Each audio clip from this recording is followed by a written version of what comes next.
What's going on, everybody? This is your man, Big Stu, Scott Stewart, or Professor Stewart, depending on how you know me. And we are back for another dynamic episode of Dope People. And today we are graced with the presence of Principal Shine On Lakeasha Williams. Principal Shine On, welcome to the show. Thank you for having me. Absolutely. Now, let me give you a professional introduction. Okay. And then we're going to dig into a more casual introduction through a game of this or that. And then we'll jump into our conversation. Is that all right with you? Yes, I'm ready. All right.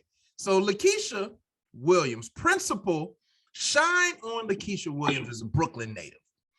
BK in the building, right? All day. BK all day. Brooklyn native who is enthusiastic about working in a community that she loves. Principal Shine On Lakeasha Williams is a social justice educational leader with more than 20 years of experience as a paraprofessional, classroom teacher, staff developer, assistant principal, special ed administrator, principal coach, janitor, whatever we need her to be, she's done it. Custodial engineer, window washer. She gets it done for the kids in the building.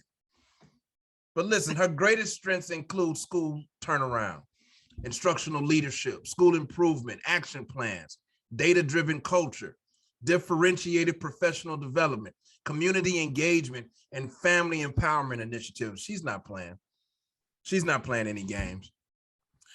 Lakeasha was recently on ABC 7, WPix 11, Now This Politics, Italian Broadcasting Corporation for her Brown Girls Empowerment activity. And she's also an author of this book, Shine On Brown Girl. You can go get this at Amazon. The link will be in the show notes. This is an amazing episode. Principal Shine On Lakeasha Williams. You've been in newspapers. You've been on TV. You've been covered. And look, she's a part of OSG, y'all. She is a part of OSG. And if you don't know, wake up, smell the coffee, and get in tune. If you don't know, if you're an educator and you don't know about OSG, you might be operating in the 1900s or something, because we in the 2000s with it. All right. So we got that out the way. Yes. What an impressive resume. Thank you. And while people were talking, I'm like, who is he talking about? Talking about you. You shining. Every time I see you on social media, every time I see you in the OSG weekly meetings, you always shining. Your energy, you're shining through your spirit. You shine through your skin is always popping. Everything is going on, and it shows through in your work as well. We're going to talk about that in a second. But let us get to know you in a more personal, more casual setting. Is that all right? That's all right. Let's do it. We're going to play a game of this or that. Are you familiar with this or that? A little bit. Okay, so I give you two choices. You pick one. Don't put a lot of thought into it. Don't overthink it. First thing that comes to your mind. If you want to give explanation as to why you chose that, you can. If not, don't worry about it. Okay. All right. We're going to start real slow. Mm-hmm. Do you eat meat? Are you a meat eater? Do you eat? I eat meat. Okay. White meat or dark meat? White meat. White meat. Okay. Apple or Android? Apple. All right. Here's a tricky one. Bunny or squirrel? I'm gonna go with bunny. Pancakes or waffles? Pancakes. Okay. All right. Library or museum? Museum. HBCU or PWI? HBCU. All right. Let's turn the first corner. Love or money? Woo! Love. I'm gonna leave that alone. If you want to touch it, if you want to touch it, you can touch it, but I'm gonna leave it alone. Because all things come with love. Mm. In my book, all things come with love, right? All things don't necessarily come with money. Shameless plug. You got to focus on the love. Shout out to Principal Akbar. You got to focus on the love, right? That's right. All things come with money. All things. Because making sure that, you know, you're good, your partner is good, your family is good, your community is good, all of that. So money is a part of that package. But if you're just focusing on money, doesn't necessarily mean love is a part of that. I agree. If you're doing it just for the money, you're doing it for the wrong reasons. Mm-hmm. You should do it for the love. I love that. I love that. Book or movie? Book or movie? Book or movie? Wow. I'll go with movie, but it really depends on the day. The day or the day, D-A-Y or D-A-T-E? I didn't hear you. I wasn't. The day, D-A-Y. Okay. Sometimes I may want to go see a movie. Sometimes I may just want to relax and, you know, pick up a book. All right. Mm-hmm. Fire or ice? Ice. You already on the fire. You already on fire. So ice makes sense. I get that. I get that. Wonder Woman or oh, that's not the right one. Let me fix that. Wonder Woman or Catwoman? Wonder Woman. Okay. Teachers or parents? Parents. Teachers or principals? Principals. Unions or non-unions? I'm going to go with unions. All right. Mm-hmm. Traditional education or e-learning?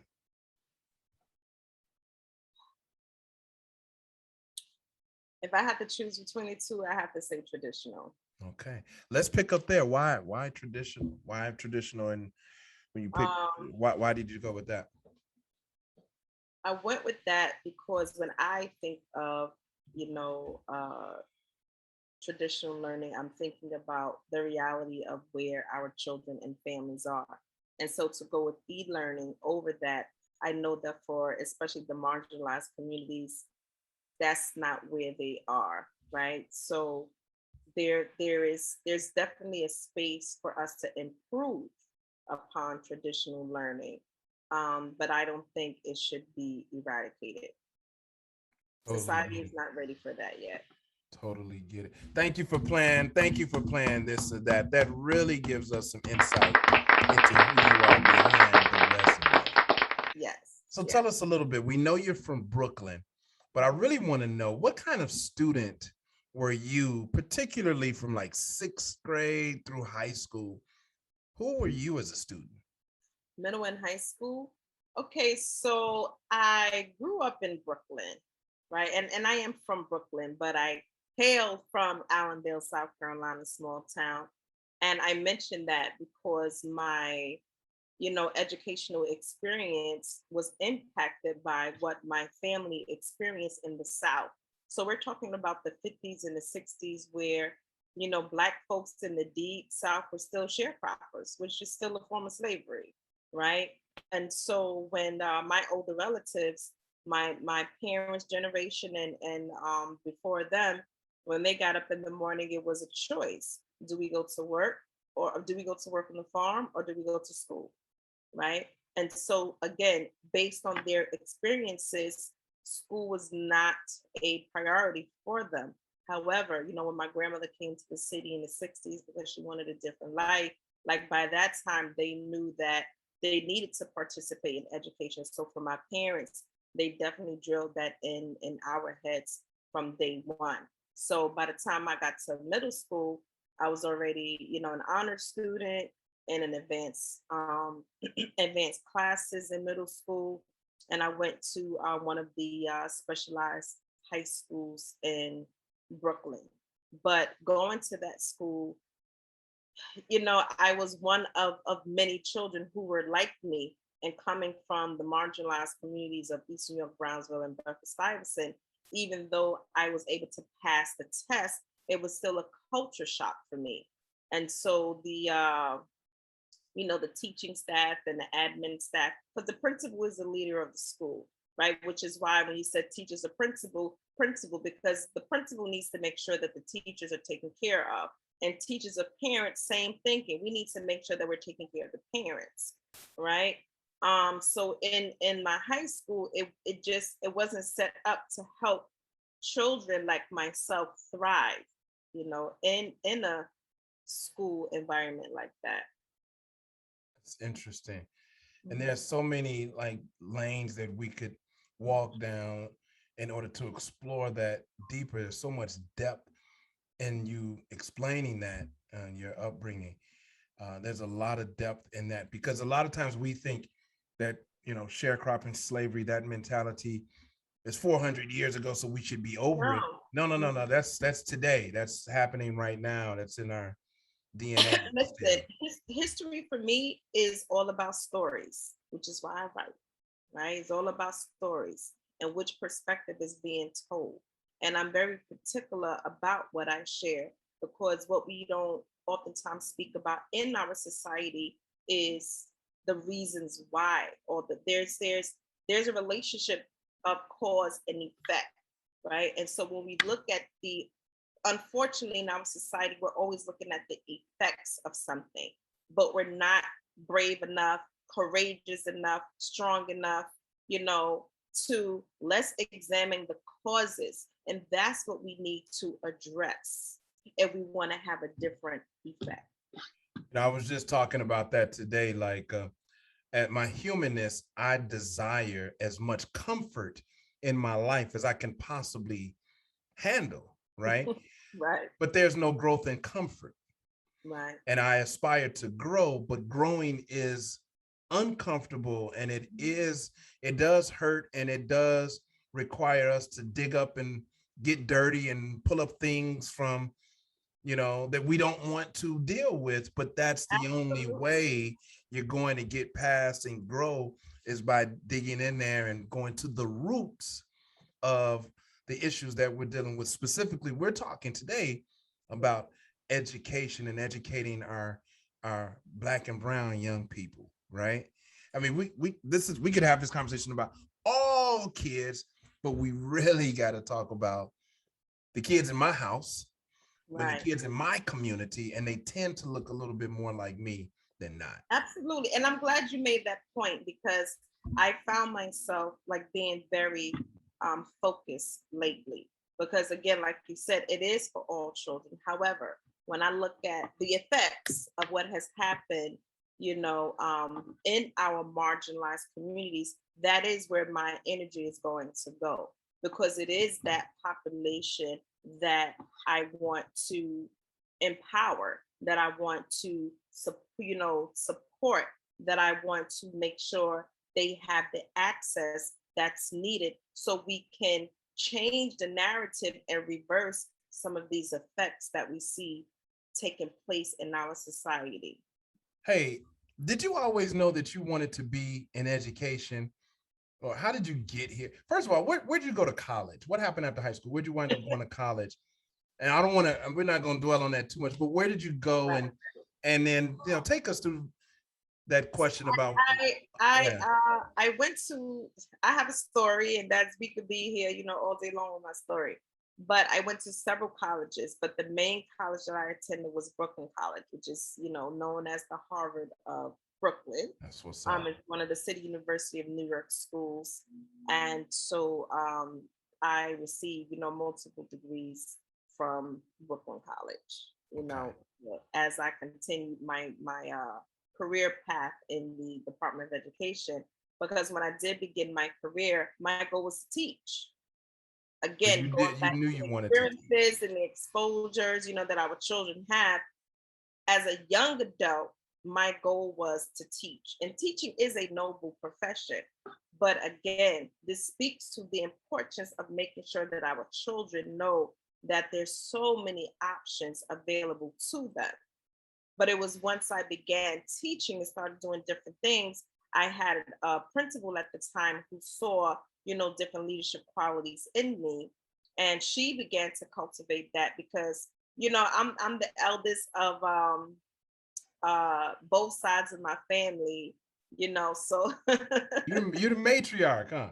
yeah, I was the first daughter, first child, first grandchild on both sides. So I've always been in that role, right? That leadership role, and helping my younger siblings, helping my younger cousins. I've always had like a natural, maternal instinct, and just always been like just supportive in nature.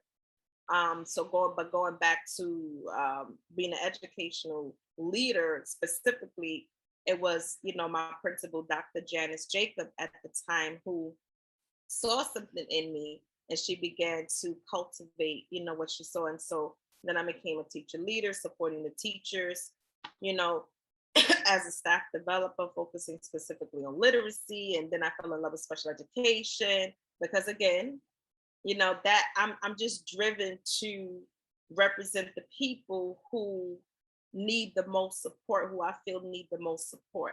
And so I became a special ed administrator initially, because special education is not just about children with IEPs. It's really and truly about what are we doing for all children, because it's a continuum. So that's oftentimes misunderstood. And then I became a principal coach working specifically with District 17 here in Brooklyn, supporting the 32 principals in the district. And there was a school that was struggling, and we knew the school was struggling.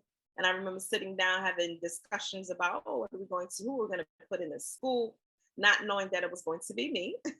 But, it ended up being me. But, these last 4 years have just been nothing but amazing, because once again, I didn't see all of this, right?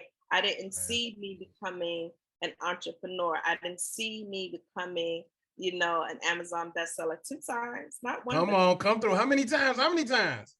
Right? Amazon bestseller 2 times on the 2 show. times, right? Because my first book, Still I Thrive, is anthology project with filled with stories of persevering through not only the pandemic, but just real life. Again, stories are very powerful. And now the second book, the children's book, Shine on Brown Gold, which still speaks to, again, leadership, and it's just in a different way, right? So I didn't see this. So I'm yet again, like you said before, just continuing to grow and develop myself. And it is uncomfortable, and it is sleepless nights, and questioning yourself and all of that kind of stuff. But you just have to, keep going and align yourself, like you said, with organizations such as OSG, and aligning yourself with individuals such as, Dennis, who's always like, all right, so what's next? Right. Well, who said it would be easy to break generational curses, particularly when they come to economics and education? Yes. And you being the first offspring, grandchild of your family, you carry that burden, you carry that responsibility, you carry that obligation. And I'm glad that you've leaned into it. And I hope that your family can appreciate, I'm sure they do appreciate your leaning in, because it's not light and it's not easy. But thank goodness for you. Thank God for you. Thank God for you. Let's deviate a little bit. Let's talk about Brick House. Okay. Is that what it is? Brick House. What is Brick House? Brick House Unlimited. So what's Brick House Unlimited? I didn't know I was going to, evolve into being an entrepreneur. Right. So Brick House Unlimited was founded during the pandemic, and it was founded because, again, I've always been a community person by nature, but during the pandemic, I was doing so many different things to support my families, and they were so grateful and appreciative, and I just felt like I needed to do more, right? So I founded a company, Brick House Unlimited, and just to sum it up, and I had to work on this too, right? Like, well, what do we really represent, right? And for me, what I represent as the founder of the company is, closing the access gap, right? Because oftentimes people like to say, oh, academic gap is an access gap, right? And until we embrace that as a society, we're going to continue to perpetuate, all of our societal problems, right, that we see. because it is an access gap. So my goal is to provide children and families with a variety of resources to close that access gap, and I provide them with um, educational experiences that's going to help with that. Because, like I said before, even thinking about myself and wanting to become a teacher, thought about I never thought about all of this. I couldn't imagine it because it wasn't my experience and it wasn't things that I was exposed to as a child, right? Because the brain is a powerful thing. So being an educator and being amongst children, it is absolutely critical that we give children the possibility of hope. And I oftentimes say this, shout out to Michelle Obama. I can't wait to meet her personally one day. Come through, And Michelle. Holla at her now. After I give her a hug, I'll make sure I tell her I said it first. That's right. I'm in the business of hope, and that's what I always used to say, right? Because I really believe that, right? When people are, because we're human beings first, and when people are experiencing, going back to Maslow's hierarchy of needs, if they can't take care of their basic needs, they can't see beyond that, right? Psychologically, like this is proven, right? That has to be addressed first and foremost. When we could get people in a good mental state, then we can talk about all these other things, right? Do I believe it can happen simultaneously? Yes, meaning you may be in the trenches in the moment and going through your transitional period in your life, but let's provide you with the resources to support that while also supporting you in reaching your next steps.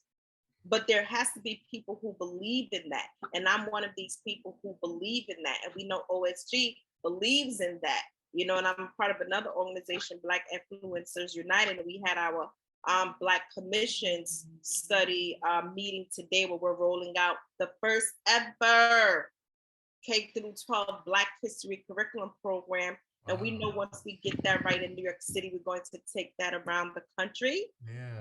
Like we know that, but it is important for us to take action and make sure that our children and families have have the exposure and the experiences that's necessary. So for me, it's not just about the book, but Brick House is not just about the books, but Brick House Unlimited represents all that I am and all that I plan to do in terms of just bringing as many different resources and supports to the children and families in our community. So it's beyond my school, because again, if we want stronger schools, we have to first begin with stronger communities, right? Making sure that we have strong communities, because then that's going to yield stronger families and we'll have stronger schools. So it's connected.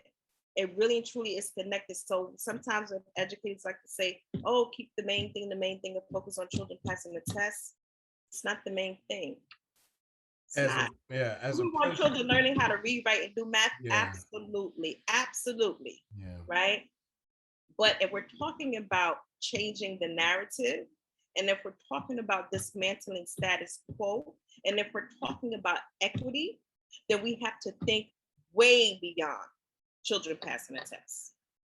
Yeah. Way beyond that. That's still, for me, we were, as educators, we were all trying to get back during the pandemic, the first few days, a couple of weeks, it was like, just want to get back to the way things were.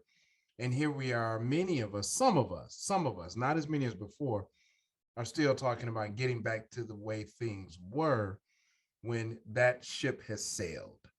I'm glad it did.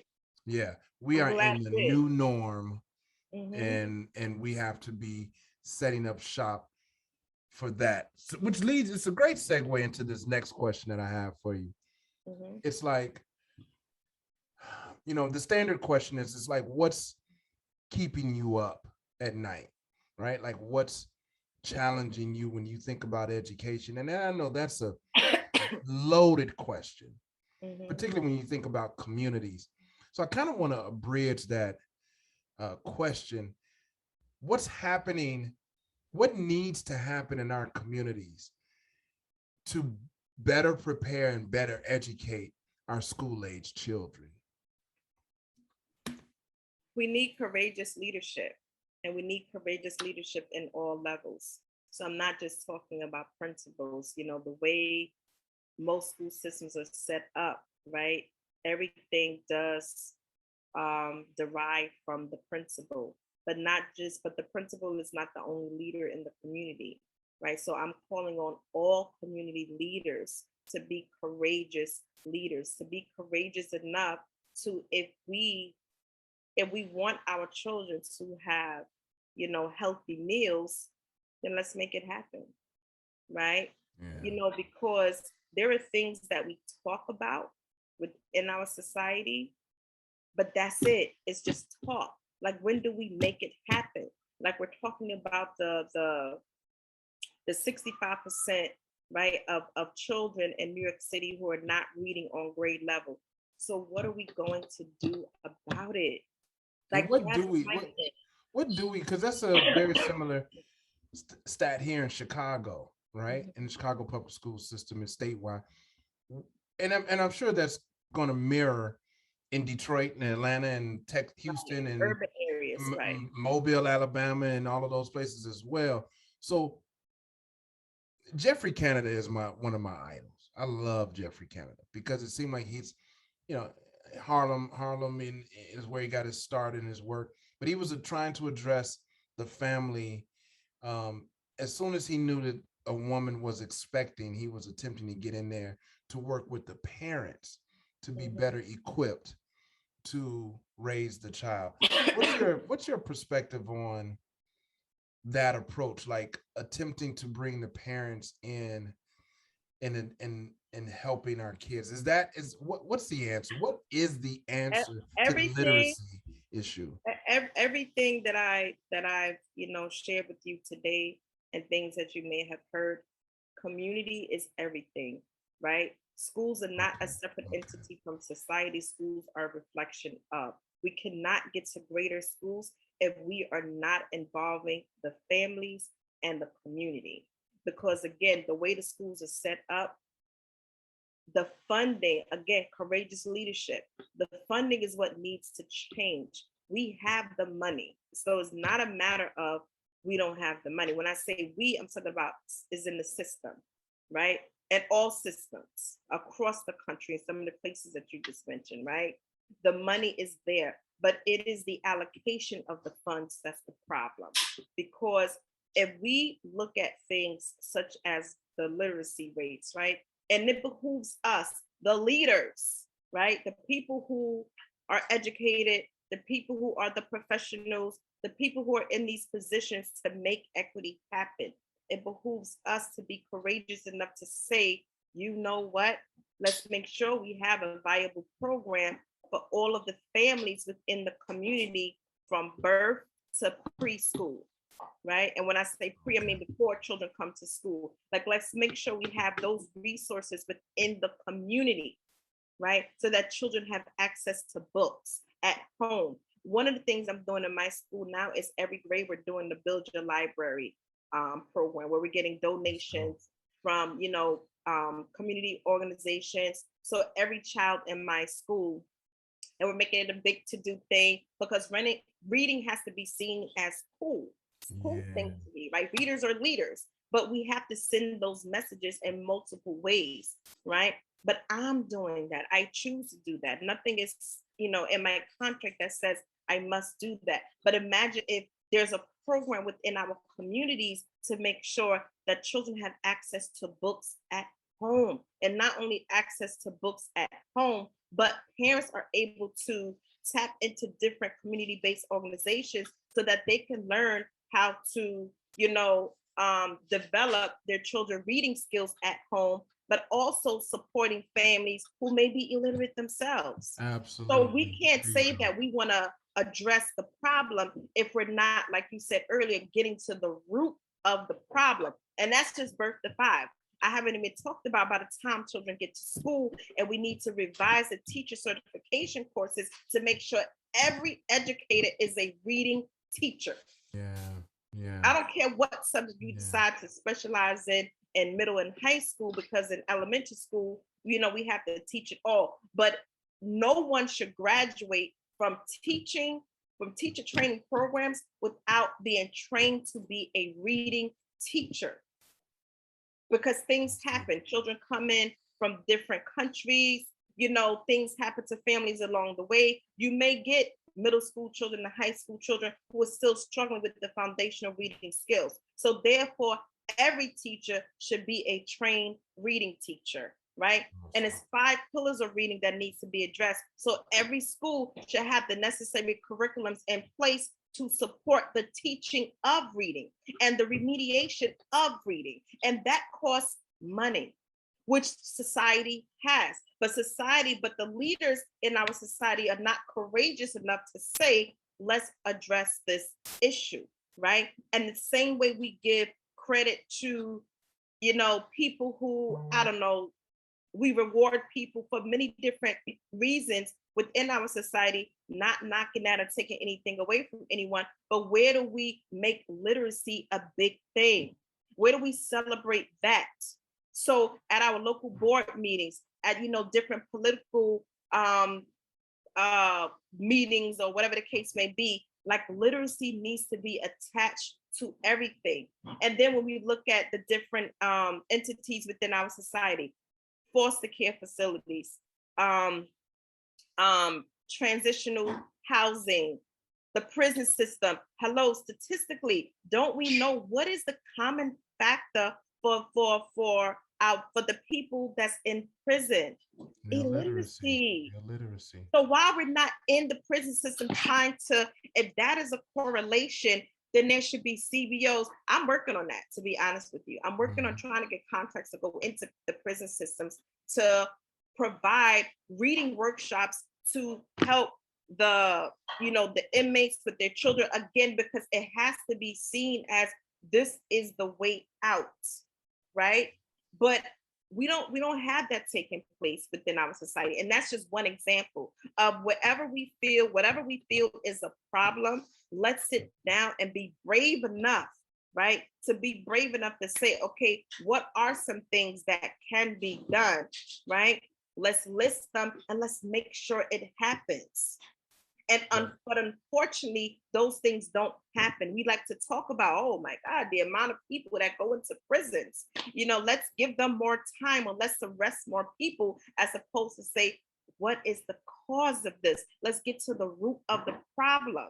And I've studied this as a literacy person, right? And as a social justice person.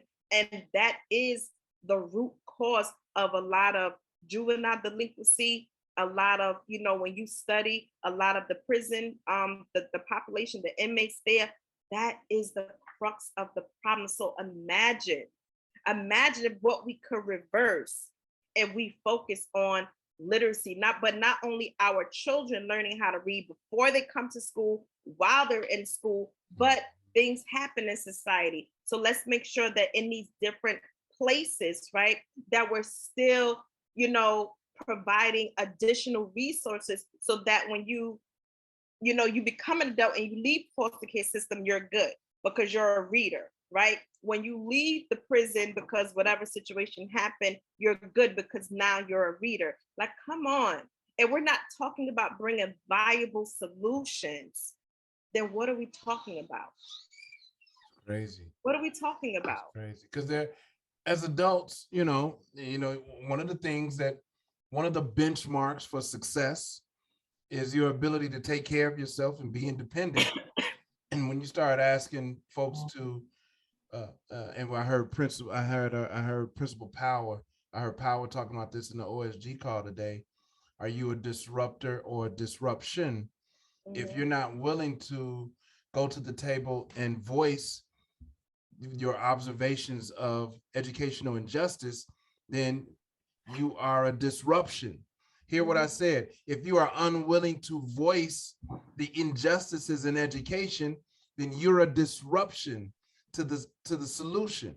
It's okay to be a disruptor and say, hey, wake up, everybody. This isn't working. We have to do something different. And that makes people uncomfortable. That makes people very uncomfortable. It absolutely makes people uncomfortable. Thank God for OSG. Come on. That makes people uncomfortable all the time. Hey, that's why I show up. Well, that's a whole nother episode. but that's exactly why. Some of us love that. I like to be pushed, and I like to have those real conversations. And a lot of educators at the top level, we know who they are. You know, a lot of people want to keep it nice and calm and peaceful, but there's no growth in that, and that's why so many classrooms around the country, around the world, operate in the industrial are still operating in the industrial age. Right. So let's switch gears a little bit. You know, I wanted to get that one out first. So let's turn it up a little bit. What's working for you in education? What are you excited about in education? I'm excited about, seeing my students make progress in my school in particular. I'm excited about educators such as, the ones that I find in OSG, the ones that I find with Black Influencers United, and the work that we're doing to change the narrative.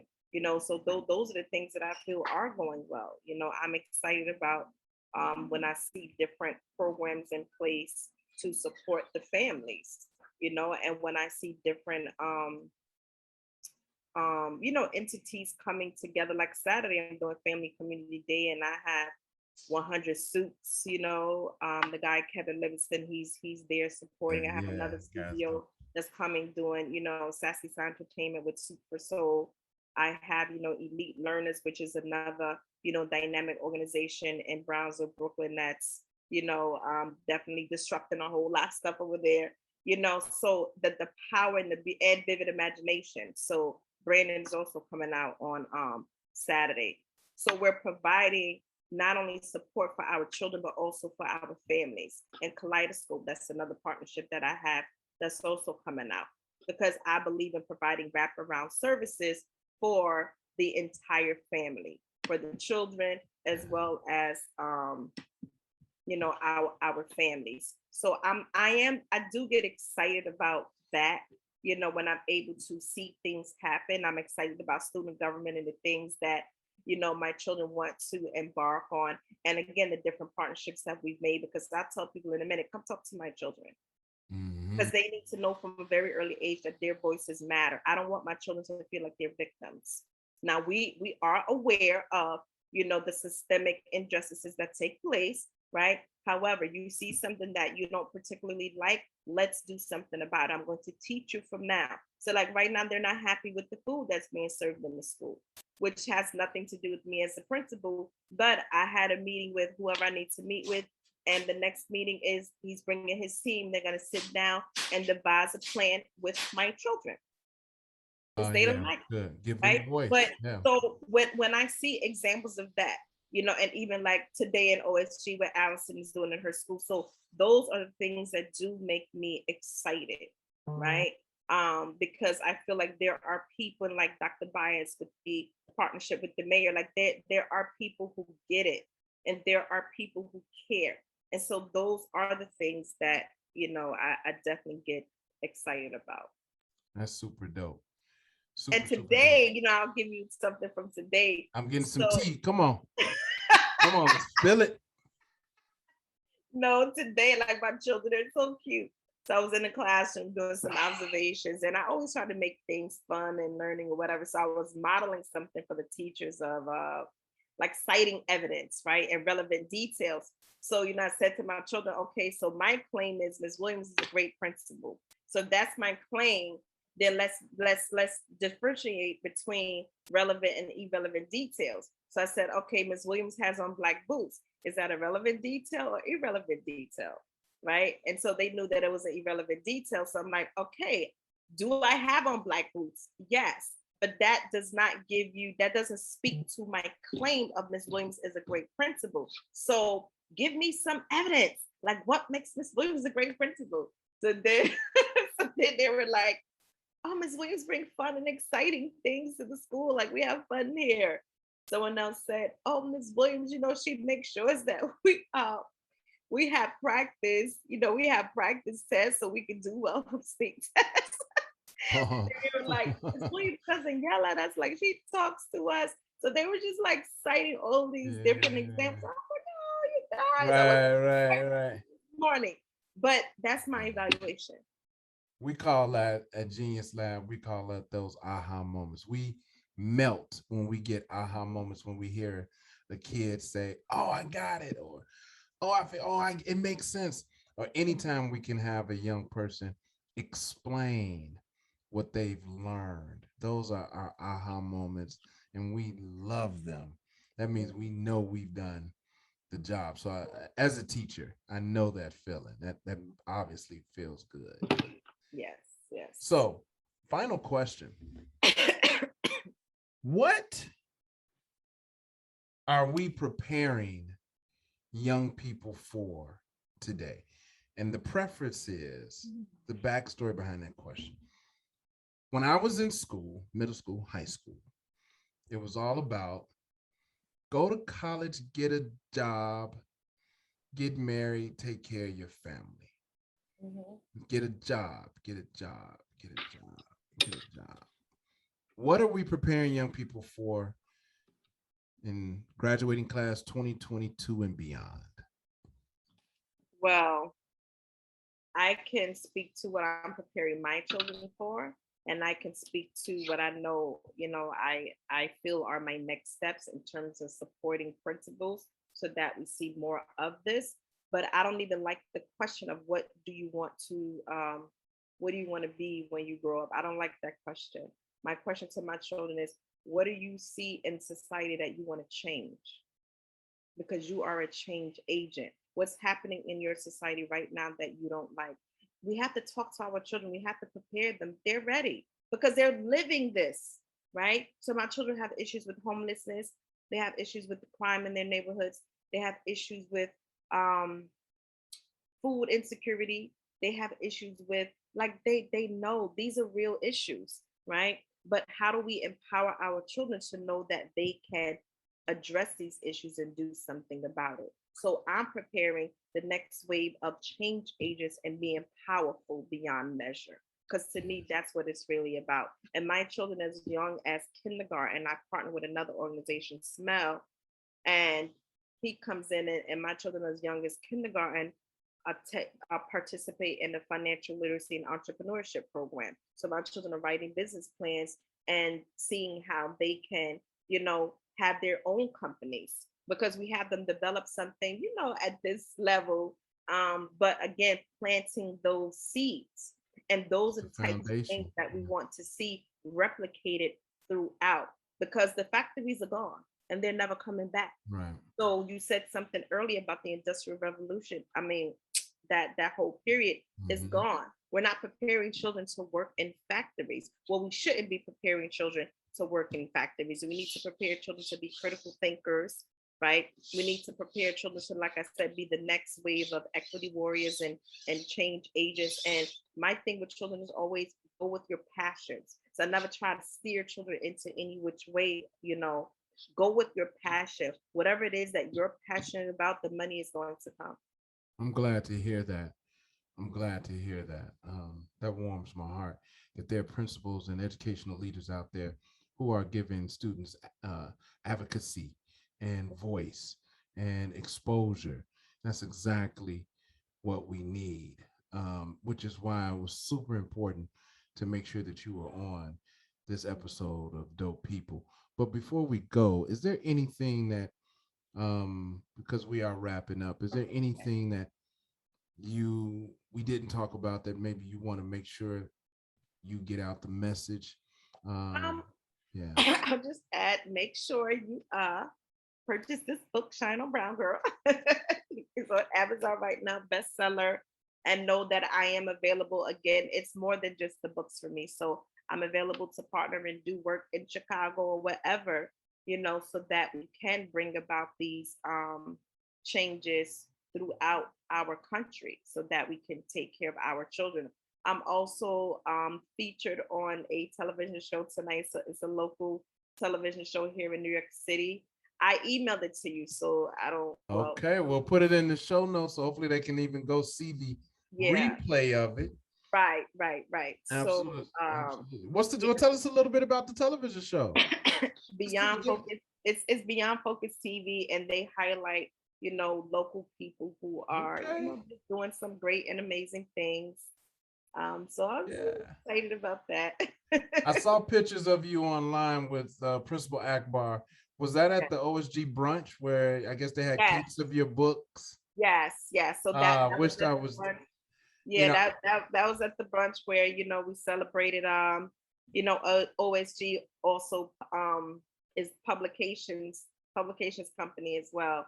And so I was the first book, Shine on nice, Brown Girl Amazon bestseller, and then nice. Focus on the Love with Akbar Cook, who also Amazon bestseller, also doing phenomenal things out in New Jersey. Yeah, We're also partnered with him for his Lights On program as well. So again, it's all about partnerships and just continuing to, pull together our knowledge, our resources, because the answer is in the room, right? The love is in mm-hmm. the room. So as long as we continue to do that and support one another, it's endless. The opportunities are endless for our children. But sometimes we do have to pause and take a moment to celebrate. So that's what that was Absolutely. for, celebrating OSG's first two books being Amazon bestsellers, and just, taking that time to give people their flowers while they're alive to enjoy them. So that was Absolutely. great, and I definitely had a great time with OSG and, my family and friends, and, I appreciated that moment.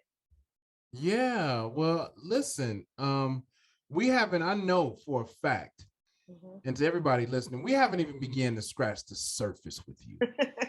You are filled with so much hope. You Mhm. are a beacon of light. You do shine. So shine on, brown girl. Thank you. Keep doing it.